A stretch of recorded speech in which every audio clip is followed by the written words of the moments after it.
नमस्कार और स्वागत है आप सभी का इस चार धाम यात्रा के आखिरी भाग में, जहां मैं आपको लेकर चलूंगी द्वारका, श्री कृष्ण की नगरी जो है गुजरात में। रामेश्वरम से निकलने के बाद बहुत बड़ी जर्नी रही है। करीबन 58 घंटे लगे हमें वहां पहुंचने में। करीबन 2 रात और 1 दिन की पूरी जर्नी करने के बाद हम लोग देर रात पहुँचे द्वारका नगरी। स्टेशन पे उतरने के बाद हम लोग सीधे पहुँचे अपने होटल जो था रोमा क्रिस्टो। जैसे कि मैंने आपको पहले भी बताया, IRCTC में हमें बहुत ही अच्छे होटल्स में स्टे दिया गया। उसमें से ये एक होटल था, बहुत ही लाविश और बहुत ही ब्यूटीफुल। इसका डाइनिंग एरिया आप देख रहे हैं, बहुत ही प्यारा अरेंजमेंट था। जब हम लोग वहाँ पहुँचे तो हमें वेलकम ड्रिंक से उन्होंने वेलकम किया और हमारा डिनर रेडी था क्योंकि काफ़ी लेट हो चुका था वहाँ पहुँचने में, और सारे अरेंजमेंट कर चुके थे वो, पहले ही सारे रूम्स अलॉट कर दिए गए थे। जैसे ही हम लोग पहुँचे सबको अपने अपने रूम्स की मिल गई। हमारा रूम फर्स्ट फ्लोर पे था और जैसे ही हम रूम के सामने पहुँचे मुझे ये बहुत ही प्यारा सा सिटिंग एरिया दिखा। इतनी लंबी जर्नी करने के बाद एक बहुत ही अच्छा समय बिताया हम लोगों ने यहाँ पे बैठ के। उसकी थोड़ी देर बाद डिनर लिया और अपने अपने रूम में जाकर सो गए क्योंकि सुबह जल्दी उठ के मंदिर जाना था। तो सुबह 6 बजे रेडी होके हम लोग सीधे पहुँचे द्वारकाधीश मंदिर, जिसे जगत मंदिर भी कहा जाता है और त्रिलोक सुंदर भी कहा जाता है। गोमती नदी के तट पर बना हुआ ये खूबसूरत मंदिर करीबन 2000 साल पुराना है। ये मंदिर नागरा वास्तुकला शैली का एक बेजोड़ उदाहरण है। इस मंदिर में करीब 5 मंजिलें हैं और कहा जाता है कि ये मंदिर श्री कृष्ण जी के परपोते ने बनवाया था। पौराणिक कथाओं के अनुसार श्री कृष्ण ने अरब सागर से थोड़ी जगह मांगी थी और ये पूरा जो शहर है द्वारका उसे खुद बसाया था, इसलिए उन्हें यहाँ का राजा माना जाता था। द्वारकाधीश का मतलब होता है किंग ऑफ द्वारका। यहाँ मंदिर में रोज़ करीब 11 बार भोग लगाया जाता है और 4 बार आरती होती है। कई आक्रमण और पुनर्निर्माण देखे हैं इस मंदिर ने। सुबह का वक्त था इसलिए बहुत ज़्यादा भीड़ भी नहीं थी, तो सभी लोगों का दर्शन बहुत ही शांति और सुकून से हुआ। बहुत ही आराम से सब लोगों ने पूजा अर्चना की। काफ़ी देर तक हम लोग उस मंदिर में थे और बहुत ही अच्छे से ये जो श्री कृष्ण का जो श्रृंगार है वो हम लोगों ने देखा।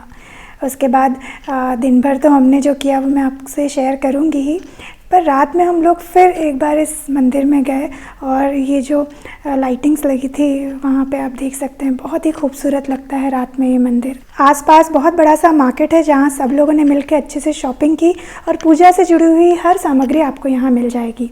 सुबह मंदिर के दर्शन होने के बाद हम लोग सीधे पहुँचे बेट द्वारका। बेट द्वारका जाने के लिए आपको एक फेरी लेना होगा। हम लोग IRCTC में काफ़ी ज़्यादा लोग थे, इसलिए टूर मैनेजर ने एक शिप बुक किया जिस पे बैठ के सभी लोग ने नदी पार की और उस तरफ बेट द्वारका गए। ये जो सफ़र था वो बहुत ही मज़ेदार और बहुत ही अच्छा रहा हम लोगों का, क्योंकि शिप में बहुत ही अच्छा म्यूज़िक प्ले किया उन्होंने, तो सब लोग नाचते गाते बेट द्वारका पहुँचे। ये कुछ तस्वीरें थी जो मैंने वहाँ पे ली हैं और कुछ वीडियोज़ हैं जो आपको मैं आगे दिखाऊंगी।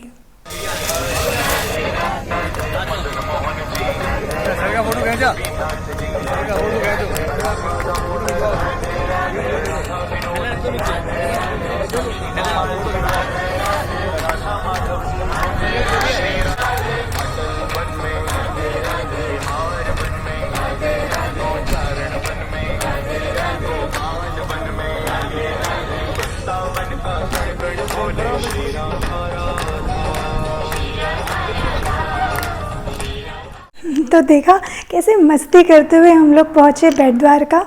वहाँ से मंदिर का जो डिस्टेंस है वो काफ़ी लंबा है, तो बहुत लोगों को चलने में परेशानी होती है। तो जैसे कि आप वीडियो में देख रहे हैं, कुछ लोग हैं वहाँ पे जो ठेला यूज़ करते हैं और जिन भी लोगों को परेशानी है पैरों में और ज़्यादा वॉक नहीं कर सकते, चल नहीं सकते, उनको इस पर बिठाकर वो लोग मंदिर तक पहुँचा देते हैं।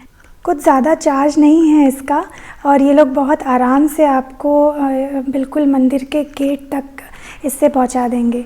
तो ये है मंदिर का गेट जहाँ पे जाकर हम लोगों ने बहुत आराम से अपनी पूजा अर्चना की। दर्शन के बाद सब लोगों ने लंच लिया और उसके बाद हम लोग सीधे पहुँचे नागेश्वर ज्योतिर्लिंग। ये ज्योतिर्लिंग 12 ज्योतिर्लिंग में से एक माना जाता है। द्वारका से कुछ दूरी पर ही है और बहुत ही भव्य मंदिर है ये। और जैसे कि आप देख रहे हैं, बहुत बगल में एक शिव जी की भव्य प्रतिमा है, जहाँ पे खड़े होके सब लोगों ने बहुत सारे फ़ोटोज़ लिए, पिक्चर्स लिए। जैसे आप देख रहे हैं, अगल बगल ही है बिल्कुल ज्योतिर्लिंग का मंदिर पीछे और शिव जी की प्रतिमा। बहुत ही खूबसूरत मंदिर अपने आप में। यहाँ से थोड़ा आगे चलने के बाद हम लोग पहुँचे रुक्मिणी मंदिर। ये द्वारका से कुछ 2 से 3 किलोमीटर दूर है। इस दूरी की भी अपनी एक कहानी है। पौराणिक कथाओं के अनुसार ऋषि दुर्वासा, जो बहुत ही क्रोधी ऋषि माने जाते थे, उनको भोजन पे आमंत्रित करने पहुँचे रुक्मिणी और श्री कृष्ण। पर उन्होंने कहा कि मैं तभी चलूँगा जब तुम दोनों मेरा रथ खींचोगे। तो रथ खींचते खींचते रुक्मिणी जी को प्यास लग गई। उन्होंने श्री कृष्ण जी से कहा, तो उन्होंने अपने पैर के अंगूठे से मारकर गंगा जी को प्रकट किया। उस जल से रुक्मिणी जी की प्यास बुझ गई। पर ऋषि दुर्वासा ने देखा कि उन्होंने मुझसे पूछा ही नहीं, तो वो इससे क्रोधित हो गए और उन्होंने श्राप दे दिया कि यहाँ कभी भी मीठा पानी नहीं मिलेगा और रुक्मिणी जी को 12 साल तक कृष्ण जी से वियोग सहन करना पड़ेगा। तो इसलिए इस मंदिर में जितने भी दर्शनार्थी आते हैं, उनसे जल दान करने के लिए कहा जाता है। तो हम सभी ने यहाँ पे जलदान के लिए पैसे दिए और यहाँ से सीधे निकल गए अपने अगली डेस्टिनेशन की ओर, जो था शिवराजपुर बीच। इतना सब कुछ एक ही दिन में हम लोगों ने कवर किया और यहाँ पहुँचते पहुँचते हम लोगों को लगभग शाम हो गई थी। लगभग शाम के कुछ 5 बज चुके थे और बहुत ही प्यारा सा दृश्य था, क्योंकि सनसेट हो रहा था उस समय।